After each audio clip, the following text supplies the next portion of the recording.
ഇന്ന് പടവുകളിൽ നമ്മോടൊപ്പം ചേരുന്നത് അനില KS എന്ന് പറയുന്ന അധ്യാപികയാണ്. തൃശ്ശൂർ സാഹിത്യ നഗരമാണ്. സാഹിത്യ പ്രവർത്തകരുടെ വലിയൊരു സമ്മേളിത രൂപമാണ് സാഹിത്യ അക്കാദമി. സാഹിത്യ അക്കാദമിയിലെ നിരന്തര സമ്പർക്കത്തിലൂടെ ഉരുത്തിരിഞ്ഞു വന്ന ഒരു ഭാവനാ സമ്പന്നയായ അധ്യാപിക അനില KS. അനില KSന് സ്വാഗതം. പടവുകളിലേക്ക് സ്വാഗതം. നമസ്കാരം. Thank you. ടീച്ചർ, ഞാൻ നേരത്തെ ആമുഖമായി പറഞ്ഞത് തന്നെ, തൃശ്ശൂർ സാഹിത്യ അക്കാദമിയിൽ നിരന്തരം ഒരുപാട് പ്രഗത്ഭന്മാരുമായി നിരന്തരമുള്ള ബന്ധം, ആറ്റൂർ രവിവർമ്മ ഉൾപ്പെടെ, ആ ഒരു കാലഘട്ടം എങ്ങനെയായിരുന്നു ടീച്ചറെ? ഞാൻ പ്രീ ഡിഗ്രി മുതൽ MA കഴിയുന്നത് വരെ കേരളവർമ്മ കോളേജിലാണ് പഠിച്ചത്. എനിക്ക് ഒരുപാട് അധ്യാപകരുടെ നല്ല ശിക്ഷണത്തിൽ പഠിക്കാൻ സാധിച്ചു എന്നുള്ളതാണ് ഏറ്റവും വലിയൊരു ഭാഗ്യം.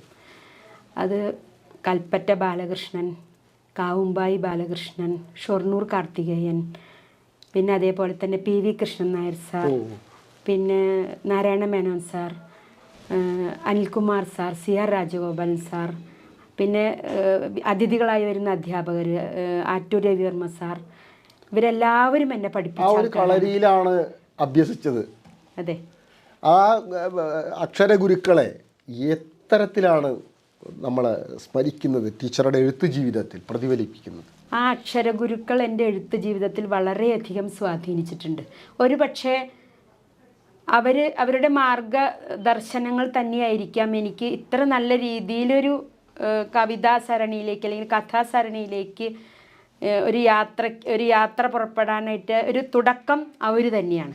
അവർ തൃശ്ശൂർ തന്നെയാണ്. അത് കേരള സാഹിത്യ അക്കാദമി ആയാലും ഞാൻ പഠിച്ച കേരളവർമ്മ കോളേജ് ആയാലും അത്രമാത്രം സാഹിത്യത്തിന് അക്കാലഘട്ടത്തിൽ വളരെയധികം പ്രാമുഖ്യം കൊടുക്കുന്ന ആൾക്കാരായിരുന്നു. സാറാ ജോസഫ് ടീച്ചർ ഉൾപ്പെടെ. സാറാ ജോസഫ് അതെ അതെ സാറാ ജോസഫ് ടീച്ചർ എപ്പോഴും വരാറുണ്ട്. വൈശാഖൻ സാർ വരാറുണ്ട്. പിന്നെ ഇത്തരം പ്രഗത്ഭരായ അധ്യാപകരുടെ ക്ലാസ് മുറികളിൽ ഒരു വിദ്യാർത്ഥിനിയായിട്ടിരിക്കാൻ, പഠിതാവാൻ, അതൊക്കെ ഒരു വലിയ അനുഭവം തന്നെയാണ്.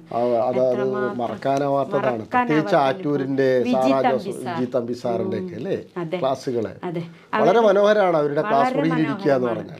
ഒരു പ്രാവശ്യം ഒന്ന് കേട്ട് കഴിഞ്ഞാൽ അടുത്തിടെ അന്തരിച്ച Rajagopalan sir, CR Rajagopalan sir, Sivasankaran sir, ഇവരെയൊക്കെ ഓർക്കുമ്പോൾ തന്നെ എനിക്ക് മനസ്സിൽ അത്രമാത്രം എനിക്ക് അടുപ്പവും ഉണ്ടായിരുന്നു അവരോട്. തീർച്ചയായും. നോക്കൂ ടീച്ചർ, മണ്ണുത്തി ടീച്ചറുടെ ബാല്യകാലം ചെലവഴിച്ച സമ്പന്നമായൊരു പ്രദേശം മണ്ണുത്തി. അതിനെക്കുറിച്ച് എന്താ അഭിപ്രായം? മണ്ണുത്തി എന്ന് പറഞ്ഞാൽ യഥാർത്ഥത്തിൽ പ്രകൃതി പരിസ്ഥിതി എന്ന് പറയുന്നത് അത്രമാത്രം എന്നെ സ്വാധീനിച്ചൊരു സ്ഥലമാണ്. കാരണം വെറ്റിനറി കോളേജും കാർഷിക കോളേജ് സ്ഥിതി ചെയ്യുന്ന സ്ഥലത്ത് മുഴുവൻ നഴ്സറികളാണ്. എൻ്റെ വീടിന് മുമ്പിലും നിറയെ തളിർത്തിക്കുന്നു. വീടിൻ്റെ ഗേറ്റ് തുറന്ന് നേരെ മുന്നിലേക്ക് നോക്കിയാൽ നഴ്സറി കാണാം. നഴ്സറിയിൽ വിടർന്ന് നിൽക്കുന്ന പൂക്കൾ. അപ്പോൾ അതിൻ്റെ ഇടയിലൂടെ ഒരു ജീവിതമാണ് എന്നോട്. കാരണം എത്രമാത്രം നഴ്സറികളുള്ളതും ഒരു അഗ്രികൾച്ചർ യൂണിവേഴ്സിറ്റി, അതായത് കാർഷിക സർവകലാശാലയുടെ ആസ്ഥാനം. എനിക്ക് തോന്നുന്നു ഇന്ത്യയിൽ തന്നെ ഏറ്റവും മികച്ച കാർഷിക സർവകലാശാലകളിൽ പറയുന്നത് അതെ അതെ അതെ. പിന്നെ തൃശ്ശൂരിനോട് അടുത്തുള്ള സ്ഥലമാണ് തൃശ്ശൂർ. എന്തുണ്ടായാലും തൃശ്ശൂരിൽ ഒരുപാട് സാംസ്കാരിക പരിപാടികൾ ഉണ്ടാവാറുണ്ട്. അതിനൊക്കെ പോവാറുണ്ട്. സ്കൂൾ ഓഫ് ഡ്രാമയിൽ, അതെ, ഫൈൻ ആർട്സ് കോളേജ്, എല്ലായിടത്തും ഞങ്ങൾ പരിപാടികൾക്കൊക്കെ കൊണ്ടുപോകാറുണ്ട്. ടീച്ചർ ആ കാലത്ത് കോളേജിൽ പഠിക്കുമ്പോൾ കഥാരചന, കവിതാരചനയിലൊക്കെ സമ്മാനം കിട്ടി. ഒരുപാട് സമ്മാനം കിട്ടിയിട്ടുണ്ട്.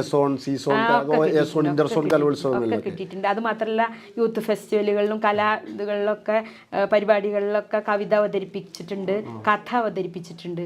അങ്ങനെ ഒരുപാട് സമ്മാനങ്ങൾ കിട്ടിയിട്ടുണ്ട്. നമ്മുടെ എഴുത്തുകാരനും തിരക്കഥാകൃത്തുമായ ഗിരീഷ് ഏട്ടനൊക്കെ എൻ്റെ സീനിയറാണ്. പിന്നെ കാർഷിക മന്ത്രി സുനിൽകുമാർ, ഞങ്ങൾ സുനിലേട്ടൻ. തൃശ്ശൂർക്കാർ പൊതുവെ സുനിൽകുമാറിനെ ഷൊർണൂരിൽ നിന്നുള്ള കല്യാണം കഴിച്ചു. എല്ലാവരും സുനിലേട്ടൻ, ഞങ്ങളുടെ അതെ അതെ അതെ എല്ലാവർക്കും. ഞങ്ങൾ ബാലേന്ദ്ര സാറ് അവിടെ പ്രൊഫസറായിരുന്നു. അതെ അതെ. അല്ല മാഷ് ഇപ്പോൾ ഇടയ്ക്ക് കഴിഞ്ഞ തൃശ്ശൂർ ഉണ്ടായിരുന്നു. അതെ അതെ അതെ അതെ. പിന്നെ അങ്ങനെ ഒരുപാട് ആൾക്കാരായിട്ടുള്ള സമ്പർക്കം. സുധാംശു ചതുർവേദി സാറ് ഹിന്ദി എടുത്തിരുന്നത്. അവരൊക്കെ ഒക്കെ നല്ല ഒരു സമ്പന്നമായ കാലമാണ് ടീച്ചറെ. കലാലയ ജീവിതം സമ്പന്നമാണ് ടീച്ചറുടെ. അതെ അതെ, അതിൽ യാതൊരു സംശയമില്ല. പിന്നെ അത് മാത്രമല്ല ശനി ഞായറായ നമ്മുടെ കേരള സാഹിത്യ അക്കാദമിയിൽ വന്നിട്ട് നമ്മൾ ഇരിക്കും, കാലത്ത് മുതൽ വൈകുന്നേരം വരെ ഇരുന്ന് പുസ്തകം വായനയാണ്. അയ്യോ, സാഹിത്യപ്രേമികളുടെ വലിയൊരു രൂപമാണ്. അവിടെ വെച്ചിട്ട് പ്രണേതാക്കൾ, പ്രണയിനികൾ, ഒരു കവിതാക്കൾ, എല്ലാവരും നോക്കി എല്ലാവരും കവിതയിലൂടെ. ഇന്നത്തെ കാലത്ത് സോഷ്യൽ മീഡിയ ഇല്ലാത്ത കാലത്താണ് അത്. എഴുത്ത് കൊടുക്കുന്ന കാലമാണ് അല്ലേ? പലരും പിന്നെ ആ രീതിയിൽ പ്രണയിച്ച് വിവാഹം കഴിച്ചവരുണ്ട്. അക്കാദമിയിൽ പ്രണയിച്ച് വിവാഹം കഴിച്ച ആളുകളുണ്ട്. പിന്നെ വൈശാഖൻ സാറ് വരാറുണ്ട്, വിനയചന്ദ്രൻ സാറ് വരാറുണ്ട്, സന്തോഷ് ഏച്ചിക്കാനം അവർ വരാറുണ്ട്. ഒരുപാട് സാഹിത്യകാരന്മാരുടെ പരിപാടികൾ. ഒരു പ്രാവശ്യം സ്കൂൾ ഓഫ് ഡ്രാമയിൽ പോയിട്ട് MTക്ക് ജ്ഞാനപീഠം ലഭിച്ചതിനൊരു സ്വീകരണം ഉണ്ടായിരുന്നു, അതിനും പോയിരുന്നു. നേരിട്ട് കണ്ട് സംസാരിച്ചു, അനുഗ്രഹിച്ചു. അതെ, നല്ലൊരു അനുഭവങ്ങളാണ് കലാലയ കാലഘട്ടം എന്ന് പറഞ്ഞ ഒരിക്കലും മറക്കാനാവാത്ത അനുഭവം. ഞാൻ ചോദിക്കട്ടെ, മഞ്ചരി ബുക്സ് പുറത്തിറക്കിയ കവിതയുടെ വലിയ പുസ്തകം, കേരളത്തിൽ അറിയപ്പെടുന്നതും അറിയപ്പെടാത്തതുമായ നിരവധി കവികളുടെ കവയിത്രികളുടെ കവിതകൾ ശേഖരിച്ചിട്ടുള്ള ഒരു ഗ്രന്ഥം, ഇന്ത്യ ബുക്ക് ഓഫ് വേൾഡ് റെക്കോർഡ്സും ഇന്ത്യ ബുക്ക് റെക്കോർഡ്സും വേൾഡ് റെക്കോർഡ്സും ഒക്കെ നേടിയ പുസ്തകം. ആ ഒരു അനുഭവം എങ്ങനെയായിരുന്നു? മഞ്ചരി ബുക്സിലെ പ്രേമ പ്രദീപ് എന്ന് പറയുന്ന വ്യക്തി ഒരു പരസ്യം കൊടുക്കുകയുണ്ടായി. അതായത് 6 വരിയോ 9 വരിയോ ഉൾക്കൊള്ളുന്ന ഒരു കവിത ഞങ്ങൾക്ക് അയച്ചു തരണം എന്ന് പറഞ്ഞിട്ട്. അപ്പോൾ ഒരുപാട് ഇങ്ങനെ എഴുത്തുകാരെ ഇങ്ങനെ മാറി മാറി അറിഞ്ഞിട്ട് അവരൊക്കെ ഇങ്ങനെ വിളിച്ചു പറഞ്ഞു, ഒരു കവിത ടീച്ചർ അയക്കൂ എന്ന് പറഞ്ഞു. അപ്പോൾ ഒരു കവിത ഞാൻ അയച്ചു കൊടുത്തു, മുഖങ്ങൾ എന്ന് പറയുന്ന കവിത. അപ്പം ഞാനത് കഴിഞ്ഞതിന് ശേഷം പിന്നെ പ്രതീക്ഷിച്ചില്ല, വരുന്നു പ്രതീക്ഷിച്ചില്ല. ഒരുപാട് കാലം കഴിഞ്ഞതിന് ശേഷം ഒരു പരിപാടിയുടെ നോട്ടീസായിട്ടാണ് അതെനിക്ക് വന്നത്. ജവഹർ ബാലഭവനിൽ വെച്ച് അവാർഡ് ദാനം നടക്കുന്നു എന്ന് പറഞ്ഞിട്ട്. ഒരു വലിയ അനുഭവമാണ്. ടീച്ചർക്ക് ഒരുപാട് റെക്കോർഡ്സ് കിട്ടിയിട്ടുണ്ട്. ഒരുപാട് അത് London book of world records, unicorn world records, India world records, പിന്നെ കേരള വേൾഡ് റെക്കോർഡ്സ്, പിന്നെ ഇനി വരാനുണ്ട്, കുറച്ച് റെക്കോർഡ്സുകൾ വരാനുണ്ട്. ഞാൻ എന്നോട് അനില KS എന്ന് പറയുന്ന അധ്യാപികയെ കുറിച്ച് ചോദിച്ചപ്പോൾ ആ ടീച്ചർ എന്നും ഏത് സ്കൂളിൽ വന്നാലും ലൈബ്രറികളുടെ ചാർജാണ് ഉണ്ടാവുക എന്ന് പറഞ്ഞു. എന്താ പുസ്തകത്തോട് ഇത്ര പ്രണയം? പുസ്തകം എന്ന് പറഞ്ഞാൽ എനിക്ക് എൻ്റെ ജീവിതത്തിൽ എനിക്ക് പുസ്തകം കഴിഞ്ഞിട്ടാണ് എന്തുള്ളൂ. കാരണം അത്രമാത്രം ഞാൻ പുസ്തകത്തെ ഇഷ്ടപ്പെടുന്നു. എനിക്ക് സത്യം പറയുകയാണെങ്കിൽ എൻ്റെ ജീവിതത്തിലെ എല്ലാ ഘട്ടങ്ങളിലും എൻ്റെ ഒരു സുഹൃത്ത് എൻ്റെ കൂടെ നിന്നത് പുസ്തകങ്ങളാണ്. എനിക്ക് വിഷമഘട്ടങ്ങളിലും പ്രതിസന്ധി ഘട്ടങ്ങളിലും അതന്നെ താങ്ങാവുന്നത് പുസ്തകങ്ങളാണ്. പുസ്തകങ്ങൾ വായിക്കാത്തൊരു ഡോക്ടർ BR അംബേദ്കർ അതിനെക്കുറിച്ച് പറഞ്ഞത്, ഞാൻ സുഹൃത്തുക്കളെ കാണുന്നത് പുസ്തകത്തിലൂടെയാണെന്നാണ്, വായനയിലൂടെയാണെന്നാണ്. വായനയും പുസ്തകവുമായിരുന്നു അദ്ദേഹത്തിന്റെ സുഹൃത്തുക്കൾ. അതേപോലെ തന്നെ എനിക്ക് ഈ കൂടുതലായിട്ടും ആളുകളെ അടുത്തറിയാനുള്ള വളരെ ഇഷ്ടമുള്ള സംഭവമാണ്. അതായത് സ്കൂളിലൊക്കെ ഒരാൾ വന്നു കഴിഞ്ഞാൽ അവരോട് നല്ലവണ്ണം സംസാരിച്ച് അടുത്തിടപഴകും. അപ്പോൾ അതുപോലെ തന്നെയാണ് ഞാൻ പുസ്തകങ്ങളെയും കാണുന്നത്. ആ എഴുത്തുകാരനെ അല്ലെങ്കിൽ ആ എഴുത്തുകാരിയെ അല്ലെങ്കിൽ അതിലെ കഥാപാത്രങ്ങളെ അടുത്തറിയുക എന്ന് പറയുന്നത് എനിക്ക് ഒരു പുതിയ ജീവിതം നമ്മൾ കാണുകയാണ്. എഴുത്തു ജീവിതം എന്ന് പറഞ്ഞാൽ അവനവൻ്റെ ജീവിതം തന്നെയാണ്, പകർത്തപ്പെടുന്നതാണ്. എഴുത്ത് എന്ന് പറഞ്ഞാൽ നടക്കുന്ന ഇമാജിനറി. ഇപ്പോൾ റൈറ്റേഴ്സൊക്കെ ഉണ്ട്, അതല്ല ചില റിയലിസ്റ്റിക് സ്റ്റോറികളിലൊക്കെ കഥാപാത്രങ്ങൾ നമ്മൾ തന്നെയാവാം ഒരുപക്ഷെ, അല്ലെങ്കിൽ മറ്റുള്ളവരാവാം. കഥയ്ക്ക് ഭാവഭേദങ്ങളില്ല, ദേശവ്യത്യാസങ്ങളില്ല, മനുഷ്യനല്ലേ. മനുഷ്യരെ അടുത്തറിയാനായിട്ട് ഇപ്പം സ്കൂളിലൊക്കെ ഒരു പരിപാടി വന്നു കഴിഞ്ഞാൽ എല്ലാവരുമായിട്ട് സംസാരിക്കുന്നു. എനിക്ക് ഭയങ്കര അടുത്തിടപഴകി സംസാരിച്ച ആളുകൾ അറിയാനുള്ള താല്പര്യമുണ്ട്. ഏറ്റവും അവസാനം വായിച്ച പുസ്തകം ഏതാ? ഏറ്റവും അവസാനം വായിച്ച പുസ്തകം റാം കെയർ ഓഫ് ആനന്ദി വായിച്ചിരുന്നു. നിമ്ന വിജയന്റെ ഏറ്റവും പ്രിയപ്പെട്ട എന്നോട്. അതാണ് ഏറ്റവും പുതിയ പുസ്തകം. പിന്നെ മുഹമ്മദ് അബ്ബാസിന്റെ ആത്മഹത്യക്കും ഭ്രാന്തിനും ഇടയിൽ. തീക്ഷ്ണം. രണ്ട് തലങ്ങളാണ്. നിമ്ന വിജയന്റെ പുസ്തകം എന്ന് പറയുന്നത് അതായത് അവർ തന്നെ കണ്ടെത്തുകയാണ്, ഞാൻ ഏറ്റവും സ്നേഹിക്കേണ്ടത് എന്നെ തന്നെയാണ്. 100% നമ്മുടെ പ്രേക്ഷകർ കേൾക്കേണ്ട ഒരു വചനമാണത്. ആദ്യം ഏറ്റവും കൂടുതൽ ഇഷ്ടപ്പെടേണ്ടത് അവനവനെ തന്നെയാണ് എന്നാണ് അനില KS എന്ന് പറയുന്ന അധ്യാപികയും പറയുന്നത്. പൊതുവെ തത്വചിന്തകന്മാരൊക്കെ പറയുന്നത്. അതായത് നമ്മളെ സ്നേഹിച്ചെങ്കിലാണ് നമ്മൾക്ക് മറ്റുള്ളവരെ സ്നേഹിക്കാൻ സാധിക്കുള്ളൂ. അതാണ് എൻ്റെ ഒരു കാഴ്ചപ്പാട്. അതാണ്, അതായത് ആദ്യം നമ്മൾ നമ്മളെ തന്നെ സ്നേഹിക്കണം. നമ്മൾക്ക് നമ്മളുടേതായ രീതിയിലുള്ള വളർച്ച ഉണ്ടെങ്കിൽ മാത്രമാണ് നമ്മൾക്ക് മറ്റു കുട്ടികൾക്ക്, അല്ലെങ്കിൽ നമ്മുടെ വിദ്യാർത്ഥികൾക്കായാലും നമ്മളുടെ സുഹൃത്തുക്കൾക്കായാലും നമ്മൾക്ക് അത് പകർന്നു കൊടുക്കാൻ സാധിക്കുള്ളൂ. ഇപ്പം രവീന്ദ്രനാഥ ടാഗോർ പറഞ്ഞ പോലെ സ്വയം എരിയുന്നൊരു ദീപത്തിനാണ് മറ്റൊരു ദീപം കൊളുത്താൻ സാധിക്കുള്ളൂ. 100%. അപ്പം ഞാൻ ആദ്യം എരിയണ്ടേ, അപ്പം എനിക്ക് എന്നെ സ്നേഹിക്കണ്ടേ. അപ്പോൾ ഈ അതന്നെ നിമ്ന വിജയന്റെ പുസ്തകത്തിൽ അവസാന വാചകം അതാണ്, ഞാൻ ഏറ്റവും സ്നേഹിക്കുന്ന എന്നോട്. അതെനിക്ക് വളരെ പുതിയ എഴുത്തുകാരിയാണ്. അതെ. പിന്നെ മുഹമ്മദ് അബ്ബാസിന്റെ പുസ്തകത്തിൽ അദ്ദേഹം 4 പുസ്തകങ്ങൾ ഇറക്കിയിട്ടുണ്ട്. അദ്ദേഹത്തിന്റെ വളരെ തീക്ഷ്ണമായ ഒരു പെയിന്റ് പണിക്കാരന്റെ ആത്മസഞ്ചാരങ്ങൾ, ലോകസഞ്ചാരങ്ങൾ. പിന്നെ അതേപോലെ തന്നെ മനുഷ്യൻ എന്നത് വല്ലാത്തൊരു ഏർപ്പാടാണ്. അതൊരു ഭയങ്കര സംഭവം തന്നെയാണ് കേട്ടോ. മനുഷ്യനൊന്നും നിസ്സാരനല്ല എന്ന് പറയുന്നത്. പിന്നെയാണ് ഈ ആത്മഹത്യക്കും ഭ്രാന്തിനും ഇടയിൽ. അതൊക്കെ വായിച്ചു കഴിഞ്ഞാലുണ്ടല്ലോ നമ്മളുടെ ജീവിതം എന്താണെന്നുള്ളത് വളരെ നിസ്സാരമായി തോന്നും. ഏറ്റവും എഴുത്തുകാരിൽ അനില KS എന്ന് പറയുന്ന ടീച്ചർക്ക് ഏറ്റവും ഇഷ്ടപ്പെട്ട എഴുത്തുകാരനാരാ? എനിക്ക് ഏറ്റവും ഇഷ്ടപ്പെട്ട എഴുത്തുകാരൻ, പണ്ട് മുതലേ ഞാൻ നോവലുകളൊക്കെ വായിക്കുന്നത് MTയുടെ വായിക്കാറുണ്ടായിരുന്നു. അപ്പം എനിക്ക് എന്താണെന്ന് അറിയില്ല, പഴയ തറവാട്, ആ കാലഘട്ടം, അതന്നെ നാലുകെട്ട്, തറവാട്, അതൊക്കെ എന്നെ വളരെ സ്വാധീനിച്ചിട്ടുണ്ട്. പിന്നെ MTയെ നേരിട്ട് കണ്ടപ്പോൾ അത് വളരെ ഉറച്ചു. MTനെ ഭയങ്കര ഇഷ്ടമാണ്. MT അതെ. പിന്നെ അവിടെ നിന്ന് അങ്ങോട്ട് വരുന്നവരെയൊക്കെ ഞാൻ പതിയെ ഇഷ്ടപ്പെട്ടു തുടങ്ങി. പക്ഷെ എൻ്റെ മനസ്സിൽ നിലനിൽക്കുന്ന എന്നും എന്ന് പറഞ്ഞ പോലെ നിലനിൽക്കുന്നത് MT തന്നെയാണ്. പിന്നെ അത് എനിക്ക് വന്നിട്ടില്ല. കാരണം എന്താണെന്ന് വെച്ചിട്ടുണ്ടെങ്കിൽ എനിക്ക് എന്തോ ആ മലയാള സാഹിത്യം പഠിച്ചുകൊണ്ടാണെന്ന് തോന്നുന്നുണ്ട്. എനിക്ക് ഈ പുതിയ അതിനോട് അത്ര താല്പര്യമില്ല, പഴമയോടാണ് എനിക്ക് താല്പര്യം. നിളയുടെ കണ്ണീർച്ചാലുകൾ, നിളാനദിയുടെ സംസ്കൃത സാംസ്കാരിക പൈതൃകത്തിന്റെ പിന്തുടർച്ചയാണ്. അതെ. അപ്പം ഞാൻ എപ്പോഴും MTയുടെ ഓരോ ഇങ്ങനെ വായനയിലൂടെ കൂടുതൽ അറിയുമ്പോൾ എനിക്ക് ഇദ്ദേഹത്തെ ഒന്ന് കാണണം എന്ന് വളരെ ആഗ്രഹമുണ്ടായി. ആ സമയത്താണ് സ്കൂൾ ഓഫ് ഡ്രാമയിൽ ജ്ഞാനപീഠത്തിൻ്റെ അവാർഡ് ദാന ചടങ്ങിൽ അനുമോദിക്കാൻ വേണ്ടിയിട്ടൊരു ചടങ്ങ്. അപ്പം അന്ന് നേരിട്ട് കണ്ടു ആ മഹാനായ എഴുത്തുകാരൻ.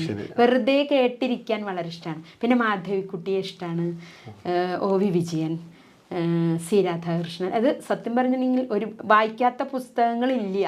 എല്ലാം അങ്ങനെ ഓർമ്മയിൽ വയ്ക്കുന്നില്ലെങ്കിലും എല്ലാം വായിച്ചിട്ടുണ്ട്. കേരള സാഹിത്യ അക്കാദമിയിലെ പുസ്തകങ്ങളൊക്കെ ഒരുവിധമൊക്കെ വായിച്ചു തീർത്തിട്ടുണ്ട്. കമലാ സുരയ്യ മാധവിക്കുട്ടി എങ്ങനെ കാണുന്നു? എനിക്ക് മാധവിക്കുട്ടിയെ കവയിത്രി എന്നുള്ള നിലയിൽ മാത്രമല്ല കാണുന്നത്. ഒരു സ്ത്രീ എങ്ങനെയാണ് സ്ത്രീയുടെ ഉള്ളിലുള്ള വികാരങ്ങൾ അവരുടേതായ ഭാഷയിൽ ആവിഷ്കരിക്കുകയാണ് ചെയ്യുന്നത്. അപ്പോൾ അത് വായിക്കുമ്പോൾ മറ്റുള്ളവർക്ക് എന്താണ് തോന്നുന്നത് എന്നുള്ളതൊന്നും അവർക്ക് പ്രശ്നമില്ല. എൻ്റെ കഥ വായിച്ചപ്പോൾ അങ്ങനെയാണ്. അപ്പോൾ എല്ലാ സ്ത്രീകളുടെ ഉള്ളിലും നമ്മൾ പറയില്ലേ, സ്ത്രീകളെ മനസ്സിലാക്കാൻ വളരെ ബുദ്ധിമുട്ടാണ്. തീർച്ചയായും വളരെ ബുദ്ധിമുട്ടാണ്. അപ്പോൾ അതുപോലെ തന്നെയാണ്. ഇപ്പം നോക്കൂ, വളരെ പ്രഗത്ഭയായ ഒരു ജില്ലാ കളക്ടർ ദിവ്യ S അയ്യർ IAS, ആ മേഡം കഴിഞ്ഞ ദിവസം ഒരു പച്ചയായ, ഇപ്പം മനോരമയിലെ ആർട്ടിക്കിളുണ്ട്, സ്റ്റോറിൻ്റെ ബൈലൈൻ സ്റ്റോറി, K രാധാകൃഷ്ണൻ എന്ന് പറയുന്നൊരു മനുഷ്യനെ, പച്ചയായ മനുഷ്യൻ എന്നാണ് പറഞ്ഞത്. അദ്ദേഹം പലരും വിമുഖത കാണിക്കുന്ന ഒരു സംഭവമാണ്. ഒരാളെ ആശ്ലേഷിക്കുക എന്ന് പറഞ്ഞു കഴിഞ്ഞാൽ, പ്രത്യേകിച്ച് എസ്പെഷ്യലി സ്ത്രീകൾ, വിവാഹിതരായ സ്ത്രീകളോ അല്ലെങ്കിൽ മുതിർന്ന സ്ത്രീകളോ ഒന്നും ആശ്ലേഷിക്കാൻ മെനക്കെടാറില്ല. പക്ഷേ ഇവർ മെനക്കെട്ടു. ആ ഒരു വലിയ സോഷ്യൽ മീഡിയയിലും സമൂഹത്തിലും ഒരു സ്വീകാര്യത അതിന് കിട്ടിയിട്ടുണ്ട്. ഞാൻ മടിച്ചു നിന്നിരുന്ന അതിനെക്കുറിച്ച് എന്താ അഭിപ്രായം എഴുത്തുകാരി എന്നുള്ളതിലേക്ക്?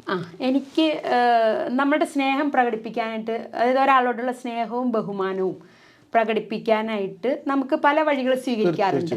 ചിലർ കൈ കൊടുക്കും, ചിലർ ഒന്ന് ആശ്ലേഷിക്കും. അപ്പൊ ആ ഒരു വികാരമായിട്ട് മാത്രമേ കാണേണ്ടതുള്ളൂ. അതിന് കൂടുതൽ മാനങ്ങൾ നൽകേണ്ട ആവശ്യമില്ല എന്നാണ് എൻ്റെ അഭിപ്രായം. കാരണം എന്താണെന്ന് വെച്ചിട്ടുണ്ടെങ്കിൽ അതൊരു ഹൃദയ വികാരമാണ്. അത് നമുക്ക് എന്താണോ അപ്പോൾ മനസ്സിൽ തോന്നുന്നത്, അത് പ്രകടിപ്പിക്കപ്പെടേണ്ട വികാരം എന്താണെന്നുള്ളത് പ്രകടിപ്പിക്കുക. അത് മറ്റുള്ളവർ അവരെന്നെ പറഞ്ഞിട്ടുണ്ട് എനിക്ക് അദ്ദേഹത്തോടുള്ള ആദരവും സ്നേഹവും എത്രത്തോളം എന്ന് പറഞ്ഞറിയിക്കാൻ സാധിക്കും. എനിക്ക് തോന്നുന്നത് അത് നമുക്ക് വേറെ രീതിയിൽ ചർച്ച ചെയ്യപ്പെടേണ്ട ഒരിക്കലും. തീർച്ചയായും ഞാൻ ഒരു സ്കൂൾ തലങ്ങളിൽ ടീച്ചർക്ക് വിദ്യാരംഗ കലാസാഹിത്യവേദി അങ്ങനെ തുടങ്ങിയ പ്രോഗ്രാമുകളിലൊക്കെ ടീച്ചർ പോവാറുണ്ട്. ആ ഒരു അനുഭവം എങ്ങനെ പുതിയ കാലഘട്ടത്തിൽ എനിക്ക് തോന്നുന്നു സ്കൂൾ തലങ്ങളിൽ ഇപ്പോൾ കുട്ടികൾ ഒരുപാട് അവരുടെ എഴുത്തിനൊക്കെ മാറ്റം വന്നിരിക്കുന്നു. അതായത് പഴയ എഴുത്ത് എന്ന് പറയുന്നത് അല്ല, ഇപ്പോഴത്തെ എഴുത്ത് എന്ന് പറയുന്നത് അവർ നമ്മൾ ചിന്തിക്കാത്ത പലതും അവരുടെ കണ്ണിലൂടെ വരുന്നുണ്ട്. അതാണ് അവർ ആവിഷ്കരിക്കുന്നത്. അങ്ങനെ വരുമ്പോൾ ഇപ്പോൾ ഈ അടുത്ത് തന്നെ ഒരു വായനാ ദിനത്തെക്കുറിച്ചൊരു കുട്ടി കത്തെഴുതിയത് ഒക്കെ വൈറലായിരുന്നു. ഈ വായനാ ദിനത്തെക്കുറിച്ച് അതായത് ചെറിയ വാക്കുകളിൽ നിസ്സാരമായത് ഞാനിങ്ങനെ അത് വായിച്ചു, ഞാൻ കുട്ടിക്കഥ വായിച്ചു അങ്ങനെയൊക്കെ പറയുമ്പോൾ നമ്മൾ വിചാരിക്കുന്നത് നമ്മളെ സംബന്ധിച്ചിടത്തോളം ഇത് വലിയ കാര്യമാണോ എന്ന് തോന്നും. പക്ഷെ കുട്ടിയുടെ കണ്ണിലൂടെ ഇപ്പോഴത്തെ കുട്ടികളൊക്കെ മാറിയിരിക്കുന്നു, വളരെയധികം അതന്നെ മാറിയിരിക്കുന്നു. ഈ കുട്ടികളുടെ ഇപ്പോഴത്തെ ഈ ഒരു കാലഘട്ടത്തിൻ്റെ മാറ്റം എന്ന് പറയുന്നവരെ എഴുത്തിലും കാണാനുണ്ട്. വിദ്യാരംഗത്തിനൊക്കെ പോകുമ്പോൾ ചില കുട്ടികൾ 4 വരി എഴുതിയിട്ടുണ്ടാവും, എന്തുമാത്രം തീഷ്ണമാവും, വളരെയധികം കണ്ടന്റ് ഉള്ളടക്കം ഗംഭീരമായിരിക്കും, ഘനഗാംഭീര്യമായ സാധനങ്ങളെ അല്ലേ. ഇപ്പോൾ കഴിഞ്ഞ ദിവസം ഞാൻ കണ്ടു ഒരു വായനാ ദിനത്തിൻ്റെ അന്ന് ഒരു കുട്ടി ബെന്യാമിന്റെ ആടുജീവിതത്തെ കുറിച്ചാണ്. കണ്ടിരുന്നോ? കണ്ടിരുന്നു, ഞാൻ വായിച്ചിരുന്നു. 4 വരിയുള്ളൂ.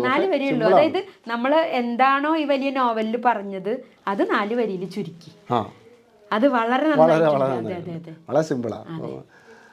അക്കാദമിക മേഖലയിൽ അക്കാദമിഷ്യൻ എന്നുള്ളേക്ക് ഒരു മലയാള അധ്യാപിക എന്നുള്ളേക്ക് കുട്ടികൾക്ക് എത്തരത്തിലാണ് പുതിയ ഭാഷാ ക്രമീകരണത്തിന് എന്തെങ്കിലും വല്ല അഭിപ്രായ പ്രകടനങ്ങൾ വല്ലതും ഉണ്ടോ? ഭാഷ എന്ന് പറയുന്നത് 2 തരത്തിൽ നമുക്ക് സ്വായത്താക്കാം. ഒന്ന് നമ്മളെ അനുഭവങ്ങളിലൂടെ നമുക്ക് അക്ഷരങ്ങളിലേക്ക് എത്തിച്ചേരാം. രണ്ടാമത്തത് നമ്മൾ അക്ഷരങ്ങളിലൂടെ തുടങ്ങി പിന്നീട് വിശാലമായൊരു ലോകത്തേക്ക് കടക്കാം. അപ്പോൾ എന്താണെന്ന് വെച്ചിട്ടുണ്ടെങ്കിൽ പഴയ കാലഘട്ടത്തിലൊക്കെ നമ്മൾ അക്ഷരങ്ങൾ പഠിച്ചതിന് ശേഷമാണ് സ്വരാക്ഷരങ്ങളും വ്യഞ്ജനാക്ഷരങ്ങളും അതെല്ലാം പഠിച്ച് എല്ലാം 2 വരയിലൊക്കെ എഴുതി നമ്മൾ പഠിച്ച ഞാനൊക്കെ അങ്ങനെ പഠിച്ചതാണ്. അതെ, അക്ഷരങ്ങളൊക്കെ നല്ലവണ്ണം പഠിച്ച് മനസ്സിലാക്കി കഴിഞ്ഞ ശേഷമാണ് നമ്മൾ പഠിക്കുന്നത്. പക്ഷേ ഇപ്പോഴത്തെ കുട്ടികൾ എന്ന് പറയുന്നത് അവർ ആദ്യം ഒരു അനുഭവമാണ്. അതായത് ഇതൊരു പന്ത് എന്ന് പറയുമ്പോൾ ഇത് പന്താണ്, അതിനുശേഷമായിരിക്കും അല്ലെങ്കിൽ അമ്മ എന്ന് പറയുമ്പോൾ അമ്മയെക്കുറിച്ചുള്ള ഓർമ്മകൾ പങ്കുവച്ച ശേഷമായിരിക്കും അമ്മ എന്ന് എഴുതാൻ പഠിക്കുന്നത്. ഇത് 2 തരത്തിലും കുട്ടികൾക്ക് ദോഷമില്ല എന്നാണ് എൻ്റെ ഒരു അഭിപ്രായം. ഞാനൊരു കവയിത്രി എന്നുള്ള ലെവലിൽ എനിക്ക് അഭിപ്രായം, അതായത് 2 അഭിപ്രായം ഉണ്ട് എനിക്ക്. കാരണം എന്താ വെച്ചിട്ടുണ്ടെങ്കിൽ പക്ഷെ ഇപ്പം കുട്ടികൾക്കൊരു പ്രശ്നം എന്ന് പറയുന്നത് അവർക്ക് ഈ അക്ഷരം തെറ്റുകൂടാതെ എഴുതാനായിട്ട് അക്ഷരമാല വേണം എന്നുള്ളൊരു തോന്നല് അക്ഷരത്തെറ്റുകൾ വരുന്നുണ്ട്. അപ്പൊ മലയാളത്തിൽ അക്ഷരത്തെറ്റ് വരിക എന്ന് പറഞ്ഞാൽ പൊതുവെ മാറിപ്പോകുന്നു, ആ അർത്ഥം തന്നെ മാറിപ്പോകുന്നു. അതുകൊണ്ട് തന്നെയായിരിക്കാം അക്ഷരമാലയിൽ തുടങ്ങട്ടെ എന്നൊരു തീരുമാനം അക്കാഡമിക് കൗൺസിൽ എടുത്തിട്ടുണ്ടോ? അക്ഷരമാല ചെറിയ ക്ലാസ്സുകളിൽ ഏർപ്പെടുത്തുന്നുണ്ട്, ഗവൺമെന്റിന്റെ ഭാഗത്തു നിന്ന് നടപടി ഉണ്ടായിട്ടുണ്ടല്ലോ പാഠപുസ്തകങ്ങളിൽ. പക്ഷെ 2ഉം നല്ല തന്നെയാണ്, നമ്മൾ അങ്ങനെ കുറ്റൊന്നും പറയേണ്ട കാര്യമൊന്നുമില്ല, നല്ല കാര്യം തന്നെയാണ്. ഇപ്പോൾ ഈ കൊടുങ്ങല്ലൂർ കുഞ്ഞുകുട്ടൻ തമ്പുരാന്റെ ഒരു സ്ലോഗൻ ഉണ്ടായിരുന്നു പണ്ട് എഞ്ചുവടിയിൽ, രാവിലെ എണീക്കണം, അമ്മയെ കാണണം, മുന്നിൽ അച്ഛനെ തൊഴുതിയണം എന്നൊക്കെ പറഞ്ഞു. വായിച്ചിട്ടുണ്ടോ? ആ ഒരു കാലമൊന്നും പിന്നെ വിസ്മൃതിയിലാണ്ട് പോയി. ഒരു 19-60 വയസ്സുള്ള ആളുകളൊക്കെ അത് പഠിച്ചിട്ടാണ് ഇത്തരത്തിലൊന്ന്. പിന്നെ ഗുണന പട്ടികകൾ ഉണ്ടാവും, ചൊല്ലിയിട്ട് പഠിച്ചിട്ടുണ്ടോ? ധാരാളം പഠിച്ചിട്ടുണ്ട്. ഒരു ഏടുമാഷിന്റെ മകൾ അത് അച്ഛൻ ഒരുപാട് വായിക്കുകയായിരുന്നു. അച്ഛൻ പുസ്തകങ്ങൾ വീട്ടിൽ കൊണ്ടുവരുന്നത് കാത്തിട്ട് ഞാനും ചേച്ചിയും വാതിൽക്കൽ ഭാഗത്തായിട്ട് നിൽക്കും. ആരാണ് ആദ്യം വായിക്കേണ്ടത്? അച്ഛൻ കൊണ്ടുവരുന്ന പുസ്തകങ്ങൾ വീട്ടിൽ സോവിയറ്റ് നാട്, സോവിയറ്റ് ലാൻഡ്, മലയാള പുസ്തകങ്ങളാക്കിയിട്ട് വരുന്നു. അതൊക്കെ വായിച്ചിരുന്നു.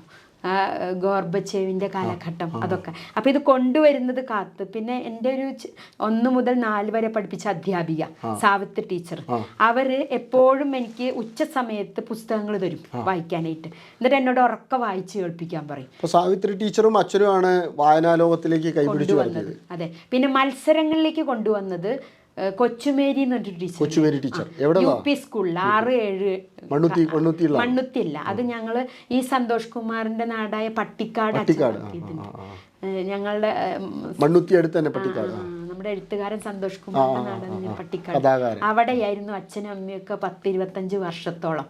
അപ്പൊ അവിടെയുള്ള ചെമ്പൂത്ര എന്നൊരു സ്ഥലത്ത് അവിടെ ചേർത്തിട്ടുണ്ടായിരുന്നു.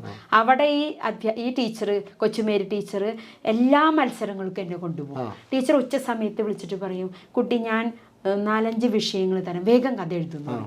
അപ്പോൾ പെട്ടെന്ന് കഥ എഴുതും. പൗരസ്ത്യ ഭാഷാ സംഘത്തിൻ്റെ മത്സരങ്ങൾക്കൊക്കെ സമ്മാനം കിട്ടിയിട്ടുണ്ട്. പിന്നെ എല്ലാ മത്സരങ്ങൾക്കും ടീച്ചർ എന്നെ കൊണ്ടുപോയിരുന്നു. ഒരുപാട് എന്നെ പ്രോത്സാഹിപ്പിച്ച എൻ്റെ കൊച്ചുമേരി ടീച്ചറെ എനിക്ക് ഒരിക്കലും മറക്കാൻ സാധിക്കില്ല. തീർച്ചയായും.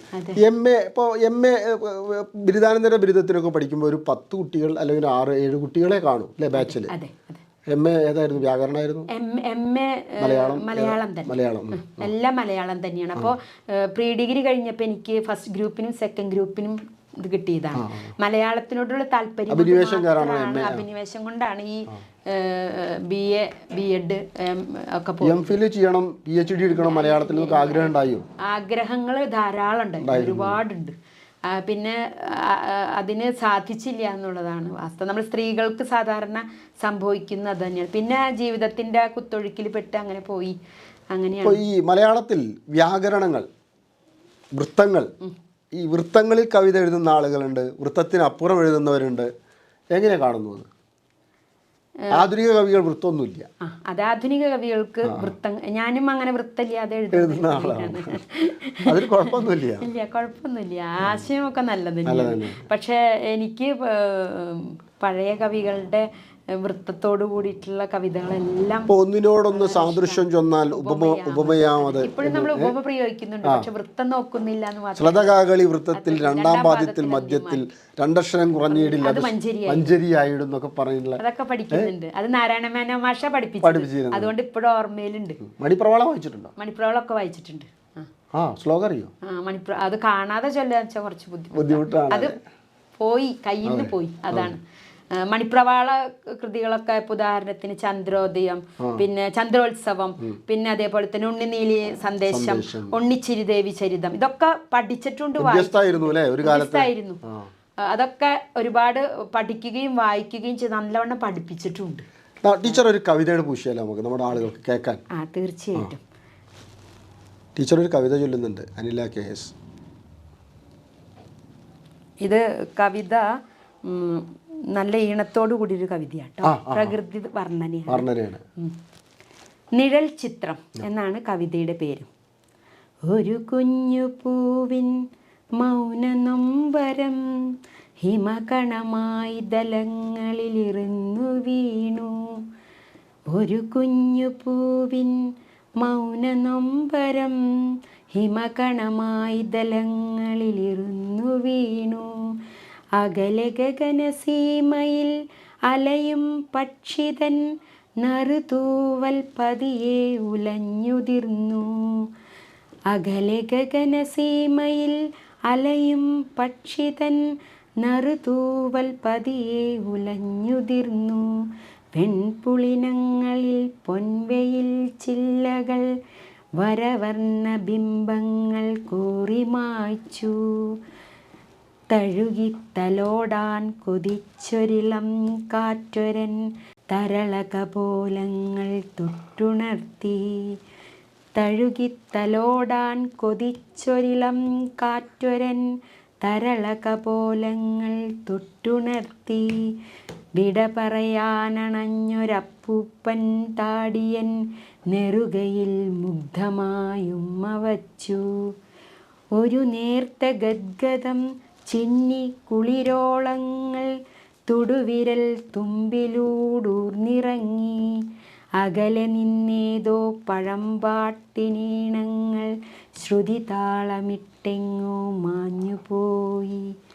പെയ്തു തുളുമ്പാൻ മോഹിച്ച മഴത്തുള്ളികൾ നിമിനേരമെന്തിനോ ചിതറിത്തെറിച്ചുപോയി. ഒടുവിൽ വിഷാദ സ്മൃതികൾ ഉറക്കിയുണർത്തി. ഇവിടെ ഞാനുമെൻ നിഴൽ ചിത്രവും മാത്രമായി. യെസ്, ഗംഭീരമായിരിക്കുന്നു ടീച്ചറെ. ടീച്ചറെ വളരെ വളരെ മനസ്സെന്ന് എഴുതിയ ഒരു സാധനമാണ്. വളരെ നന്നായിരിക്കുന്നു. ആർദ്രമാണ് വരികൾ. ഇവിടെ ടീച്ചർ ഇപ്പോൾ ജോലി ചെയ്യുന്നത് കൊപ്പം ഹയർ സെക്കൻഡറി സ്കൂളിലെ മലയാള അധ്യാപികയാണ്. ഹൈസ്കൂളിലെ മലയാളം അധ്യാപികയാണ്. അവിടെയുള്ള സഹപ്രവർത്തകരുടെ എടുത്തു പറയാവുന്നവർ, ടീച്ചറെ സപ്പോർട്ട് ചെയ്യുന്നവർ എല്ലാവരും സപ്പോർട്ട് ചെയ്യുന്നുണ്ട്. എന്നാലും എന്നെ സപ്പോർട്ട് ചെയ്യുന്ന മലയാളം അധ്യാപകർ ഒരുപാട് പേര് സപ്പോർട്ട് ചെയ്യുന്നുണ്ട്. പിന്നെ പ്രധാനമായിട്ടും ബാബുരാജ് മാഷ്, ബാബുരാജൻ മാഷ്, ദിനേശൻ മാഷ്, മീര ടീച്ചർ, പിന്നെ അതേപോലെ തന്നെ ശ്രീജ ടീച്ചർ, പിന്നെ റോജ ടീച്ചർ, പിന്നെ ഏറ്റവും പ്രധാനമായിട്ട് എടുത്തു പറയേണ്ടത് ഞങ്ങളുടെ പ്രധാന അധ്യാപിക ജലജ ടീച്ചർ. ജലജ ടീച്ചർ നല്ല കലാകാരി കൂടിയാണ്, കലാകാരിയാണ്. അവരൊരുപാട് സപ്പോർട്ട് ചെയ്യുന്നുണ്ട്. പിന്നെ എല്ലാവരും സപ്പോർട്ട് ചെയ്യുന്നുണ്ട്. പ്രത്യേകമായിട്ട് അങ്ങനെ കുറച്ച് പേരുടെ പേരെടുത്തു പറയുന്നേ ഉള്ളൂ. എല്ലാ സഹപ്രവർത്തകരും സപ്പോർട്ട് ചെയ്യുന്നുണ്ട്. പിന്നെ രാജീവ് മാഷ്, അതേപോലെ തന്നെ മുൻപൊരു ഹംസ മാഷ് ഉണ്ടായിരുന്നു അറബിക്കിൻ്റെ, അവർ സപ്പോർട്ട് ചെയ്യാറുണ്ട്. പിന്നെ ടീച്ചേഴ്സ് എന്ന് പറയുന്നത് Preeja teacher, Shantha teacher, Shahina teacher, ഒരുപാട് എല്ലാവരും പേര് പറഞ്ഞ നിൽക്കില്ല. അതുകൂടാതെ VHSC ഹയർ സെക്കൻഡറി വിഭാഗം ഇപ്പം ഈ അടുത്തൊരു ആദരവ് ഞങ്ങൾക്ക് തന്നിരുന്നു. VHSC ഹയർ സെക്കൻഡറി വിഭാഗത്തിൽ ഷാജി മാഷും പിന്നെ അവരും, പിന്നെ അതേപോലെ തന്നെ ഒരുപാട് അധ്യാപകരെല്ലാവരും. എഴുത്ത് മേഖലയിലേക്ക് വരുന്ന കുട്ടികൾക്ക് എന്താ ടീച്ചർക്ക് പറയാനുള്ളത്? എഴുത്ത് തുടങ്ങുന്ന ആളുകൾക്ക്, നവാഗതരായ എഴുത്തുകാർക്ക്. അതെ, അതായത് മനസ്സിൽ എന്താണോ തോന്നുന്നത് തുറന്നെഴുതുക. അതായത് യാതൊരു കൃത്രിമത്വം ഇല്ലാതെ ലളിതമായ രീതിയിൽ മനസ്സിൽ തോന്നുന്നത് ആവിഷ്കരിക്കുക. സമൂഹത്തിന് നന്മ ചെയ്യുന്ന രീതിയിൽ സമൂഹത്തിന് എന്താണോ നമ്മൾ പറയാൻ ഉദ്ദേശിക്കുന്നത് അവയെല്ലാം ആവിഷ്കരിക്കുക. അതാണ് ഉദ്ദേശിക്കുന്നത്. പുതിയ എഴുത്ത് മേഖലയിൽ വരുന്നവർ, അതായത് നമ്മൾ എഴുതാൻ വേണ്ടി എഴുതരുത്, മനസ്സിൽ വരുമ്പോൾ ഉടനെ തന്നെ അത് കടലാസുകളിലേക്ക് പകർത്തണം. അതാണ് പറയുന്നത്. ഭാവന എപ്പോൾ വരുന്നു അപ്പോൾ എഴുത്ത് തുടങ്ങണം. അതന്നെ, ഞാൻ ഇപ്പോൾ എഴുതാനിരിക്കുന്നു എന്ന് പറഞ്ഞ് എഴുതരുത്. അപ്പോൾ വരുന്ന സമയത്ത്, അത് ഏത് സമയത്താണോ. പിന്നെ അത് മാത്രമല്ല, നമ്മൾ പ്രതിഷേധം എഴുത്തിലൂടെ വരുന്നുണ്ട്. അതൊക്കെ നമുക്ക് ഒരു മാധ്യമമാണ് എഴുത്ത്. പ്രതിഷേധങ്ങൾ, സമൂഹത്തിലുള്ള തിന്മകൾക്കെതിരെയും ഏതൊരു പ്രശ്നങ്ങൾക്കെതിരായാലും നമ്മൾ പ്രതികരിക്കേണ്ടത് എഴുത്തിലൂടെയാണ്.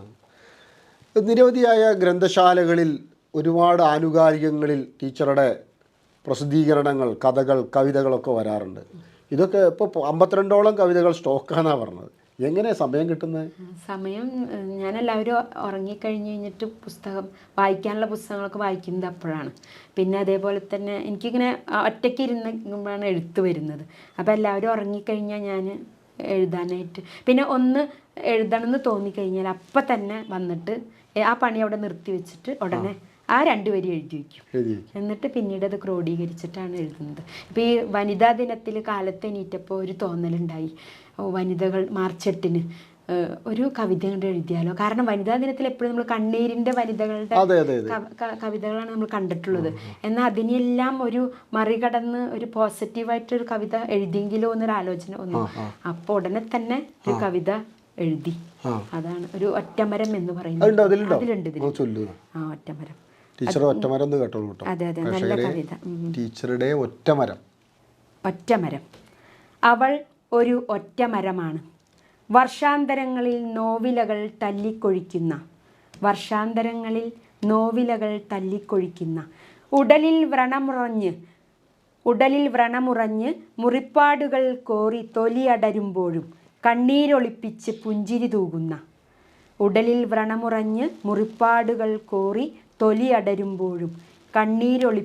പുഞ്ചിരി തൂകുന്ന ഋതുഭേദങ്ങളിൽ അവസ്ഥാന്തരങ്ങളെ സഹനത്തിൻ്റെ മൃദുതലങ്ങൾ കൊണ്ട്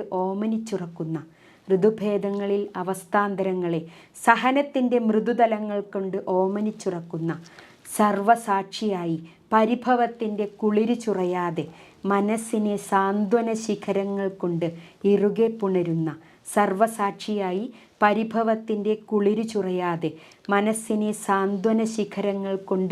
ഇറുകെ പുണരുന്ന അനാദിയാം കാലത്തിൻ്റെ വെറുമൊരു നോക്കിനായി നേർത്ത തലോടലിനായി കാത്തുകാത്തിരുന്ന് താനറിയാതെ പാതി വെന്ത ഒറ്റമരം. അനാദിയാം കാലത്തിൻ്റെ വെറുമൊരു നോക്കിനായി നേർത്ത തലോടലിനായി കാത്തുകാത്തിരുന്ന് താനറിയാതെ പാതി വെന്ത ഒറ്റമരം. യെസ്, അനാദിയായ കാലത്തിൻ്റെ ഒറ്റമരമാണ് അവർ. അതെ, അത് വളരെ തീക്ഷ്ണവുമാണ്, ഭാവനാസമ്പന്നവുമാണ്, ഹൃദ്യവുമാണ്. ഇത് ഒറ്റടിക്കിരുന്ന് എഴുതിയതാ, ഒറ്റടിക്ക്. അതായത് അപ്പം തോന്നി, അതായത് എഴുതാനായിട്ട് അങ്ങോട്ട് തോന്നി കഴിഞ്ഞപ്പോൾ ഒന്നും ചെയ്തില്ല, കാലത്തിനിറ്റ് എഴുതിയതാണ്. പുരസ്കാരങ്ങൾ നിരവധി കിട്ടിയിട്ടുണ്ട് പല സ്ഥലങ്ങളിൽ നിന്നും. ഏറ്റവും ഇഷ്ടപ്പെട്ട പുരസ്കാരം ഏതാ? ഏറ്റവും ഇഷ്ടപ്പെട്ട പുരസ്കാരം എന്ന് പറയുന്നത് എനിക്ക് ആദ്യമായിട്ട് സ്കൂളിൽ നിന്നൊരു പുരസ്കാരം കിട്ടിയിട്ടുണ്ട്. 1ാം ക്ലാസ് പഠിക്കുക? അല്ല, ഈ 5ാം ക്ലാസ്സിൽ പഠിക്കുക.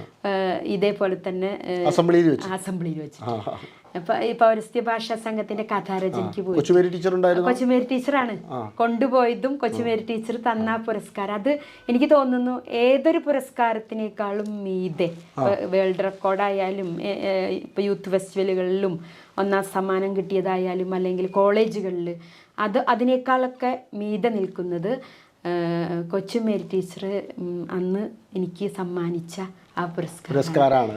അത് വെറും 150 രൂപയുണ്ട്. 150 രൂപ അന്നത്തെ കാലത്ത് 150 അല്ല, അത്യാവശ്യം പൈസ ഉണ്ടോ ടീച്ചറെ? നോക്കൂ, ടീച്ചർ ഏത് സ്കൂളിലാണ് പഠിച്ചത്? 1ാം ക്ലാസ് മുതൽ ചെറുപ്പം? ഞാൻ ഗവൺമെന്റ് സ്കൂളിലാണ് പഠിച്ചത്, പട്ടിക്കാട് സ്കൂളിൽ. പട്ടിക്കാട് ഗവൺമെന്റ് സ്കൂളിലാണ് പഠിച്ചത്. തൃശ്ശൂർ ജില്ലയിലെ മണ്ണുത്തിക്കടുത്തുള്ള പട്ടിക്കാട്. അതെ, മണ്ണുത്തിക്കടുത്തുള്ള പട്ടിക്കാട് സ്കൂളിൽ അച്ഛനും അമ്മയോട് അധ്യാപകരായിരുന്നു. അച്ഛൻ്റെ പേര് എന്തായിരുന്നു? അച്ഛൻ്റെ പേര് ശങ്കരൻ മാസ്റ്റർ, അമ്മ രാജലക്ഷ്മി ടീച്ചർ, സഹോദരി സുനില, ചേച്ചി സെക്ഷൻ ഓഫീസറായിട്ട് കാലിക്കറ്റ് യൂണിവേഴ്സിറ്റിയിൽ വർക്ക് ചെയ്യുന്നു. ഭർത്താവ് ഗവൺമെന്റ് പ്രസ്സിലാണ്, സുധീർ കുമാർ. പിന്നെ ഒരു മകളുണ്ട്, സൂപ്രണ്ടാണ്. എൻ്റെ husband senior superintendent, government ITI Areekode work ചെയ്യുന്നു. പ്രദീപ് PS.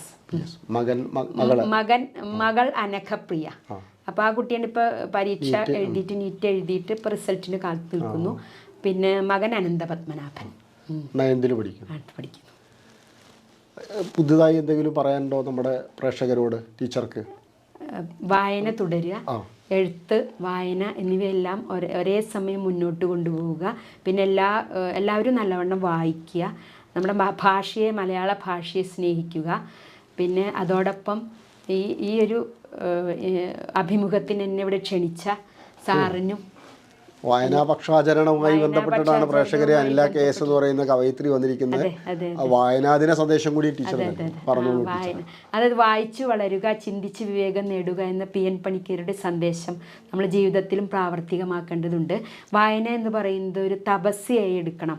അതായത് നമ്മൾ വായനയ്ക്ക് വേണ്ടി ഒരു പുസ്തകം വായിക്കാനായി തല കുനിച്ചു കഴിഞ്ഞാൽ ഭാവിയിൽ നമുക്ക് തല ഉയർത്തി നടക്കാം എന്നൊരു സന്ദേശം കൂടി വരുന്നുണ്ട്. അപ്പോൾ എല്ലാവരും വായിക്കുക, വായന നമ്മുടെ ജീവിതത്തിൽ നിന്ന് വിട്ടുകളയരുത്. അതോടൊപ്പം നമ്മുടെ മാതൃഭാഷ മലയാളത്തെ സ്നേഹിക്കണം. എല്ലാവരും വായനയുടെ ലോകത്തേക്ക് കടക്കണം. ഈ വായന വാരത്തിൽ ഈ ഒരു സന്ദേശമാണ് എനിക്ക് എൻ്റെ എല്ലാ കുട്ടികളോടും എല്ലാവരോടും പറയാനുള്ളത്. എന്തായാലും സാറിനും ഈ ചാനലിൽ ക്ഷണിച്ച, പടവുകളിലേക്ക് ക്ഷണിച്ച എല്ലാവർക്കും നന്ദി, നമസ്കാരം. Thank you. വലിയ സന്തോഷം ടീച്ചർ. മാതൃഭാഷയെ സ്നേഹിക്കാൻ ആഹ്വാനം ചെയ്തുകൊണ്ടുള്ള ഒരു അനില KS ടീച്ചറുടെ വിവരണമാണ് നമ്മൾ കേട്ടത്. മാതൃഭാഷയെ നമുക്ക് ഹൃദയത്തോട് ചേർക്കണം, മലയാളത്തെ വാഴ്ത്തിപ്പാടണം, അതുപോലെ മറ്റു ഭാഷകളെയും നമുക്ക് സ്വീകരിക്കേണ്ടതുണ്ട് എന്നുള്ള ആവശ്യവുമാണ് ടീച്ചർ പറഞ്ഞിരിക്കുന്നത്. എന്തായാലും പടവുകളിൽ വന്ന പ്രിയപ്പെട്ട അനില KS ടീച്ചർക്ക് വലിയ നന്ദി, സന്തോഷം. Thank you.